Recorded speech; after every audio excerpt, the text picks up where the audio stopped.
আসসালামু আলাইকুম। জি, যারা আমাদের এখানে কাজ করতে আগ্রহী, প্রশ্ন এমসিকিউ সিকিউ এন্ট্রি কাজ করার আগ্রহী, তাদের জন্য এই ভিডিও। আপনাদের প্রথমে হইতেছে এখানে ইউজার ক্রিয়েট করতে হবে আমাদের সিস্টেমে। এরপরে আপনি কাজ করতে পারবেন ওই ইউজার দিয়ে। এই লিঙ্কটা আমাদের নতুন সবাইকে প্রোভাইড করা হয়। ওখানে ক্লিক করলে আপনি এই লিঙ্কে আসবেন। এরপরে আপনি বাম পাশে উপরে দেখেন মেনু বার আছে, এখানে ক্লিক করলে ইউজার এন্ট্রি আসবে। ইউজার এন্ট্রিতে আপনি এখানে আইডি, আপনার মোবাইল নাম্বার দিবেন, নেম দিবেন, ইনস্টিটিউশন দিবেন। হ্যাঁ, ইনস্টিটিউশন আপনি এখানে টাইপ করলে চলে আসবে। অনেকে কমপ্লেন করেন আপনার হচ্ছে যে ঢাকা ইউনিভার্সিটি আসে না। ঢাকা ইউনিভার্সিটি আপনি ঢাকা লিখে সার্চ দিবেন, দেখবেন চলে আসবে। হ্যাঁ, ইউনিভার্সিটি অফ ঢাকা আছে। হ্যাঁ, এখানে স্পেস না দিয়ে শুধু ঢাকা দিয়ে সার্চ দিলে ইউনিভার্সিটি আসবে।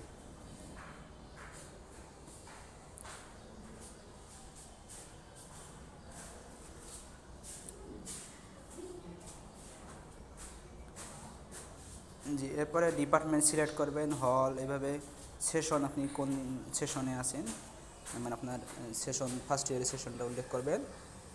ডিস্ট্রিক্ট, থানা, ভিলেজ, এগুলো সব ইনফরমেশন দিবেন। NID, date of birth, blood group, এগুলো সব দিবেন। এফবি লিঙ্ক বলি, এফবি লিঙ্ক অনেকে এটা বোঝেন না। এফবি লিঙ্ক এক্স্যাক্টলি যে লিঙ্কটাতে ক্লিক করলে আপনার প্রোফাইলে চলে যায়, সেটা হচ্ছে আপনার এফবি লিঙ্ক। অনেকে প্রোফাইল নেম দেন অথবা মেসেঞ্জারের লিঙ্ক দেন, এগুলো না।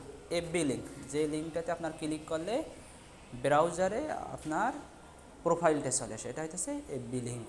আপনি আপনার প্রোফাইল থেকে এটা নিতে পারবেন। ওখানে দেখবেন যে অপশন আছে প্রোফাইল লিঙ্ক সিলেক্ট করার। আপনার ইমেল দিবেন আর পাসওয়ার্ড দিবেন। এটা আপনার ইমেলের পাসওয়ার্ড না, এটা যে কোনো পাসওয়ার্ড দিবেন, যে পাসওয়ার্ডটা দিয়ে আমাদের সিস্টেমে পরবর্তীতে আপনি লগ ইন করতে পারবেন। এটা আপনি আপনার পছন্দ মতো মনে রাখতে পারেন, যে কোনো একটা পাসওয়ার্ড দিবেন। হ্যাঁ, জেন্ডার সিলেক্ট করবেন। চ্যাপ্টার এটা ইগনোর করলে হবে, চ্যাপ্টার যে কোনো একটা র্যান্ডমলি দিলেই হবে, এটা আপাতত ইম্পর্টেন্ট না। আর ডিটেলসে আপনার কোনো স্কিল, আপনি কোনো কোচিংয়ের সাথে যুক্ত আছেন অথবা কোনো ক্লাসের স্টুডেন্ট পড়ান বা প্রশ্ন বানানোর এই রিলেটেড কোনো কাজ করছেন, এরকম যে কোনো আপনার স্কিল থাকলে যেটা আসলে প্রাসঙ্গিক এই ফিল্ডে আপনি উল্লেখ করতে পারেন, তাহলে আমরা আপনাকে কাজ দেওয়ার ক্ষেত্রে এটাকে গুরুত্ব দিব। এরপরে সাবমিট করলে হইতেছে আপনার ফর্মটা আমাদের এখানে চলে আসবে। এখন এখানে একটা বিষয় আরটা দেখাই, ভিলেজ। ভিলেজ আপনি আপনারটা ধরেন সিলেক্ট করলেন, আমার যদি সেটা আপনি যদি খুঁজে না পান, এখানে যদি অপশনে না আসে, তার মানে আমাদের সিস্টেমে এই ভিলেজটা এন্ট্রি করা নাই। এই জন্য তখন আপনি করবেন হতেছে, আগে ভিলেজ এন্ট্রি করা লাগবে। আপনার এখানে যে ভিলেজে ক্লিক করলে আপনি ভিলেজটা এন্ট্রি করতে পারবেন। সরি, আমার একটু নেট প্রবলেম করতেছে।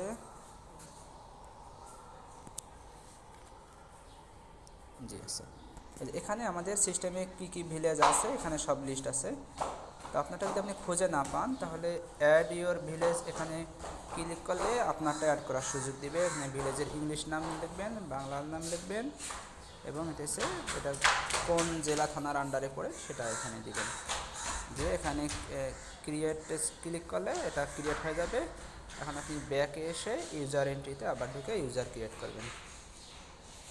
তো ভালো হয় আপনি প্রথমে আপনার ভিলেজটা চেক করে নিলেন যে আপনার ভিলেজটা এখানে সিস্টেমে আছে কি না।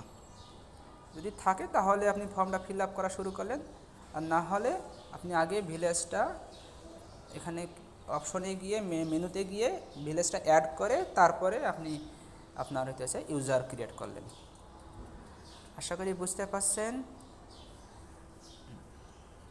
হ্যাঁ, আর এরপরে হইতেছে আপনি হইতেছে যে এটা সাবমিট করার পরে আমরা আমাদের এখানে ভেরিফাই করব, চেক করব, যদি সব ঠিকঠাক থাকে তাহলে আমরা এটাকে ভেরিফাই করে দিব। জি ইনশাল্লাহ, থ্যাংক ইউ।